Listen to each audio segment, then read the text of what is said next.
अम्मा बाद अस्तगफिरुल्लाह ली व लकुम। તમામ તારીફ અને હમદો સનાને લાયક એ પાક પરવરદિગાર છે કે જે રહેમાન છે, જે રહીમ છે, એ ખુદા કે જે આપણી દરેક ચીજોથી જાણકાર છે, એનાથી કોઈ ચીજ છુપાયેલી કે ગૈબની અંદર નથી। બંદો જે કંઈ કામો કરે છે ખુદાની સામે ખુલ્લી કિતાબની માફક છે। શર્મો હયાનો અહેસાસ થવો જોઈએ ખુદાના હુઝુરમાં ગુનાહ અને માસિયત કરતી વેળા।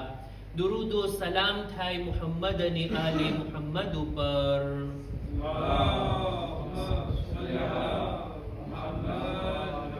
જેઓ અલ્લાહની ઓળખાણ આપણને કરાવી ગયા, અલ્લાહનો દીન, ખુદાનો પૈગામ આપણા સુધી પહોંચાડી ગયા, પોતાના નૂરાની કલામ અને નૂરાની સીરત થકી આપણી હિદાયત ફરમાવી ગયા। હવે આપણી જવાબદારી છે કે આપણે એમના નૂરાની કલામથી, એમના જિંદગીના બનાવોથી આપણા જિંદગી માટે સબક અને દર્સ મેળવીએ। ખુતબાની શરૂઆતમાં પોતાની જાતને તકવા, પરહેઝગારી, ગુનાહોથી બચવા, નેક અને દીનદાર બનવાની ખુદ પોતાને અને આપ લોકોને ભલામણ કરું છું।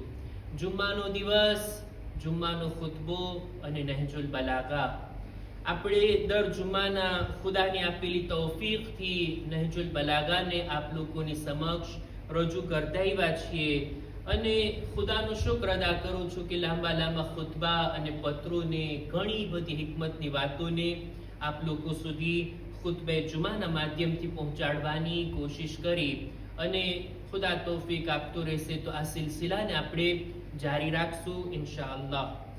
આજે ચાહું છું કે નહજુલ બલાગાનો એક ખુતબો શરૂ કરું કે જે અમુક ખુતબાએ જુમા સુધી ચાલશે, આ સિલસિલો જારી રહેશે અને ઇન્શાઅલ્લાહ આપણે મૌલા અલીના આ હિકમત ભર્યા કલામ, ફસાહતો બલાગત ભરી વાતોની ચર્ચાને તમારી સામે રજૂ કરી શકીએ।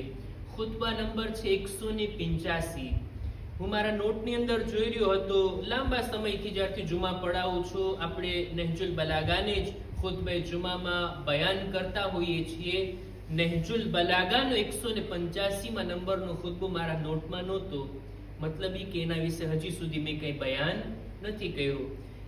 એટલે જ આપણે ચાહ્યા કે આ ખુતબાને થોડા થોડા ભાગ કરીને, અમુક અમુક પેરેગ્રાફ કરીને આપ લોકો સુધી પહોંચાડવાની કોશિશ કરું। જોઈએ તો ખરા ઈ અલી કે જેને આપણે ચાહવા વાળા છીએ, ઈ મૌલા કે જેને આપણે બિલા ફસ્લ મૌલા માનવા વાળા છીએ, ઈ મૌલાએ આપણા માટે શું બયાન કર્યું, એમની વાતો શું હતી નહજુલ બલાગામાં, તર્જુમાની હદ સુધી મારી જબાનથી નીકળે ને આપ લોકોના કાન સુધી પહોંચે, એ મકસદથી આપણે નહજુલ બલાગાને ખોલી, નહજુલ બલાગાની વાતોને વાંચી અને ચર્ચામાં લઈ આવ્યા। આ ખુતબાના શરૂઆતની અંદર મૌલા અલી ખુદાની ઓળખાણને આપણી સામે રાખે છે। ખુદાને માનવા વાળા તો ઘણા છે, ખુદાના કલમો પડવા વાળા તો ઘણા છે, પણ ખુદાની ખરી ઓળખ રાખવા વાળા બહુ ઓછા છે।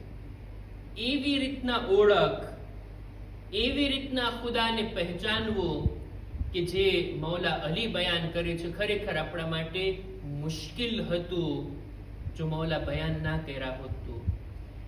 સામાન્ય રીતે માણસો પોતે જ જો ખુદાને ઓળખવાની કોશિશ કરે તો ક્યાંથી ઓળખી શકે? ઇલ્મની ખામી છે, સમજદારીની ખામી છે, ઇકરાર પણ કરીએ છીએ કે એટલી પાકી ખરી અક્લ પણ નથી કે આપણે ખુદાની મારિફત મેળવી શકીએ। એટલે જ બહેતરીન તરીકો એ છે કે રસૂલ અને અહલે બૈત રસૂલ, રસૂલ અને એમના જાનશીને જે રીતના ખુદાની ઓળખાણ આપણને કરાવી એને આપણે જોઈએ। અમુક મુસલમાનો એવા છે, અમુક કલમો પડવા વાળા એવા છે કે જો ખુદાને એવી રીતના તસવ્વુર કરે છે જાણે એમ કે જે રીતના આપણી પાસે જિસ્મ અને બદન છે, ખુદા પાસે પણ બદન છે, નાઉઝુબિલ્લાહ। ફરક એટલો છે કે આપણું બદન નાનું છે ને ખુદાનું બદન એટલું મોટું છે, એની પાસે પણ હાથ છે ને પગ છે ને આંખો છે ને આંગળી છે ને બધું એનો પણ ચહેરો છે. આ વાત ગલત છે, આ અકીદો ખોટો છે. કુરાન મજીદની આયતો પણ આ વાતને નકારી કાઢે છે અને માસૂમીનની હદીસો તો ઇનકાર કરે છે આ વાતનો. નહીં, ખુદા જિસ્મ અને જિસ્માનિયાતથી પાક છે. મૌલા અલીના જુમલાને જ આપણે જોઈએ અને કોશિશ કરીએ કે આપણે એવી રીતના ખુદાને ઓળખીએ જે રીતના મૌલા અલી બયાન કરે છે. ફારસી શાયર કહે છે ને, બે અલી શનાખ્તે અમ બે ખુદા કસમ ખુદારા. ખુદાની કસમ ખાઈને કહું છું કે મેં ખુદાને અલીના જરિયાથી ઓળખો છે. અલીના શબ્દો વડે ખુદાની ઓળખને હાસિલ કરી છે. આપણે મૌલા અલીના શબ્દોને જોઈએ. 185માં નંબરનો ખુતબો નહજુલ બલાગાનો તેઓ આ રીતના શરૂઆત કરે છે કે અલ્હમ્દુલિલ્લાહિલ્લઝી લા તુદરિકુહુ શવાહિદ. તમામ વખાણ એ ખુદા માટે કે જેને આપણી હિસ હવાસ દર્ક નથી કરી શકતા. એ 5 સેન્સ જે આપણી પાસે છે, ચાખવું, સૂંઘવું, જોવું, પછી સાંભળવું કે સ્પર્શ કરવું, આ 5 સેન્સ જે છે એનાથી આપણે ખુદાને નથી ઓળખી શકતા.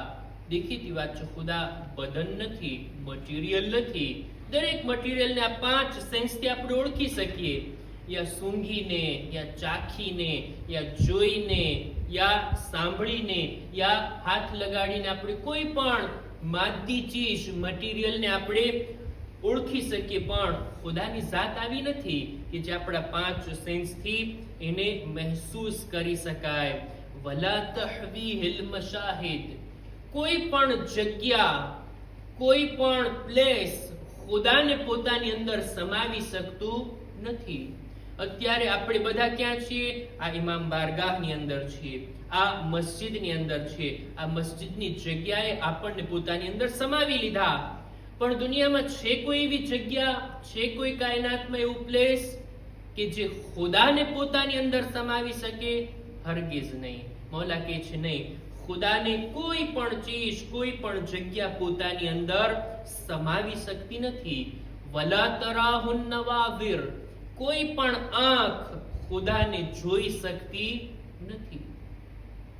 મટીરિયલ ચીજ હોય, માદી ચીજ હોય, એ દેખાય આંખથી, પણ ખુદાની જાત એવી નથી કે આંખથી જોઈ શકાય. વલા તહજુબુહુ સવાતિર. કોઈ પણ ચીજ ખુદા ઉપર પડદો નથી રાખી શકતી. કોઈ પણ ચીજ ખુદાને છુપાવી નથી શકતી. આ ચારેય જુમલાથી જો આપણે એનો ભાવાર્થ કાઢીએ તો આ થાય કે ખુદા જિસ્મ નથી, ખુદાને બદન નથી. આ બદન છે કે જે દેખાઈ શકે, જે કોઈ જગ્યામાં સમાઈ શકે, જેને કોઈ સેન્સ આપણા મહેસૂસ કરી શકે, જેને કોઈ જગ્યાની અંદર આપણે રાખી શકાય, જેને કોઈ છુપાવી શકે. પણ ખુદાની જાત આવી નથી. ત્યારબાદ આગળ ફરમાવે છે ખુદાની સિફાત બયાન કરતા, અદ્દાલ અલા કિદમિહી બિહુદૂથ ખલ્કિહ. બહુ અઘરો જુમલો છે આ.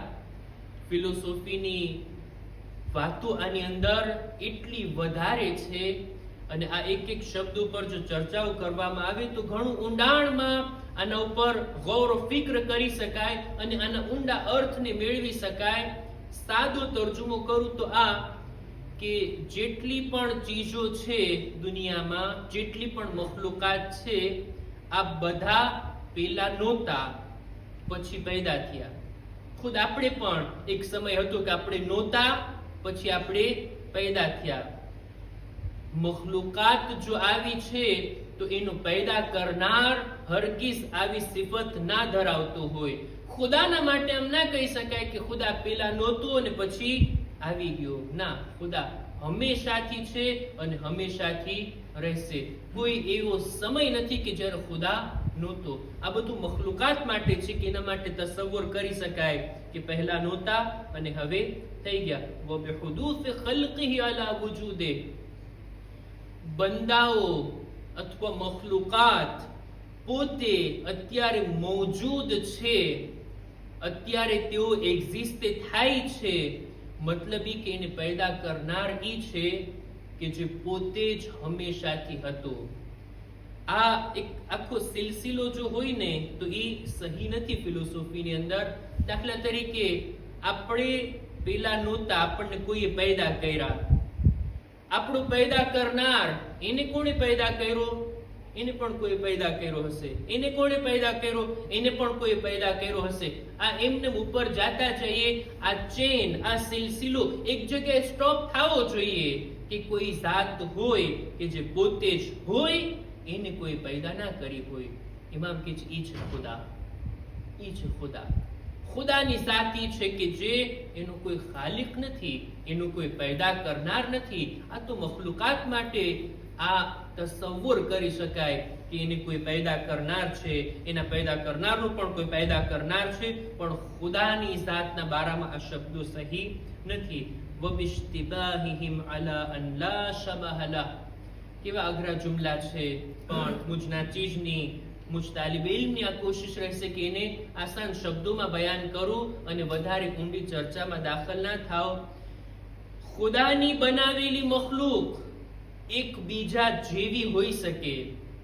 ભાઈ, હું પણ ઇન્સાન છું, તમે પણ ઇન્સાન છો, આપણે બંને કેટલા એક સમાન છીએ.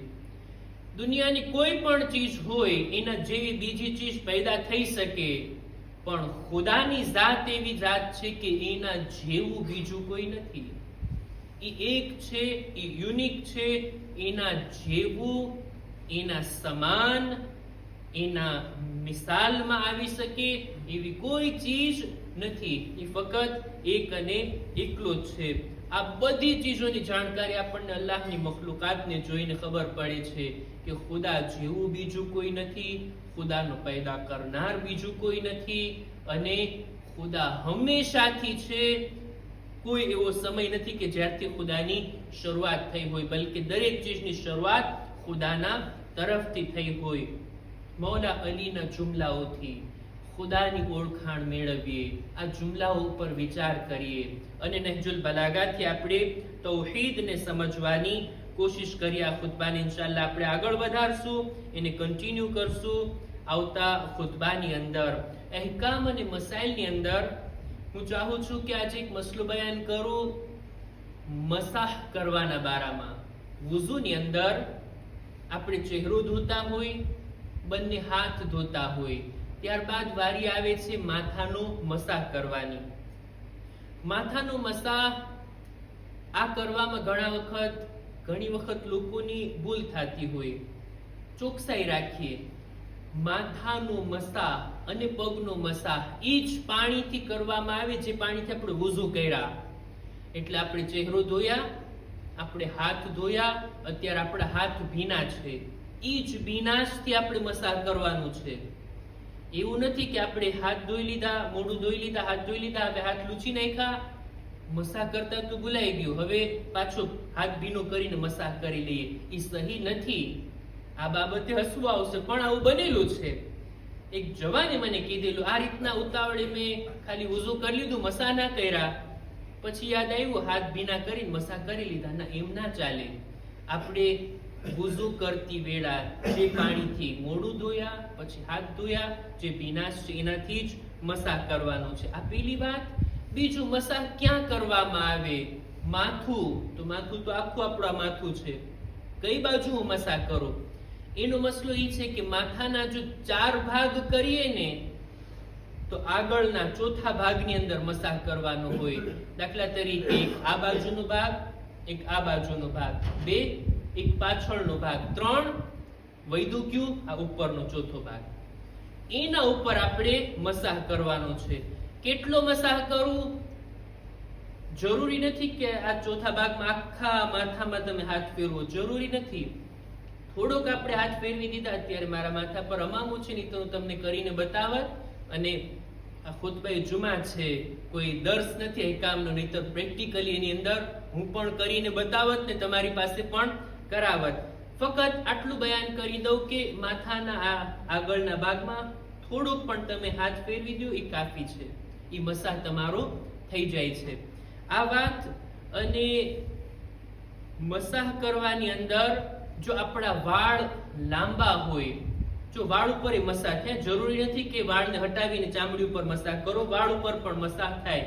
પણ વાળ બહુ લાંબા હોય, એટલા લાંબા હોય કે સાઈડના વાળ અહીંયા આવતા હોય, અહીંના વાળ દૂર જતા હોય, એવી સિચ્યુએશનની અંદર વાળને હટાવી અને માથાની ચામડી ઉપર આપણે મસાજ કરીએ. નહીતર આપણા બાલ, મને નથી લાગતું અહીંયા કોઈ એવા હોય કે જેના એટલા લાંબા વાળ હોય. તમારા બધાના વાળ ઉપર આ રીતના મસા થઈ શકે. જરૂરી નથી કે આપણે માથાની ચામડી સુધી પહોંચાડીએ. માથાના મસાજની વાત તો આ થઈ ગઈ. પગના મસાજ વિશે ઇન્શાઅલ્લાહ આપણે આવતા ખુતબાની અંદર બયાન કરશું. કોશિશ કરીએ આપણે જ્યારે વુઝુ કરીએ, જ્યારે આપણે નમાઝ પઢીએ, આપણા નમાઝોની અંદર, વુઝુની અંદર, તહારતની અંદર કઈ ભૂલ ના રહી જાય. ભૂલ હોય તો એને સુધારી નાખીએ. એવું ના બને કે આટલી મહેનત કરીને ઇબાદત કરતા હોઈએ અને શરીયતના લિહાઝથી સહી ના હોય. ખુદાની બારગાહમાં દુઆ ગુજારીએ, પરવરદિગારા અમારી ઇબાદતો, દુઆઓ, નમાઝો, તિલાવતો ને તારી બારગાહમાં કબૂલ ફરમા. ખુદાયા અમારા મા બાપના ગુનાહોને માફ કર. પરવરદિગારા દરેક મુમિનીન મુમિનાતની જાન, માલ, ઇઝ્ઝત, આબરૂની હિફાજત ફરમા. પરવરદિગારા દરેક મુમિનીન મુમિનાત જો બીમાર છે શિફા ને તંદુરસ્તી અતા કર. ઝમાનાના ઇમામના ઝુહૂરમાં તાજીલ ફરમા. અમારો શુમાર એમના સાખીઓમાં કર. ربنا تقبل منا إنك أنت السميع العليم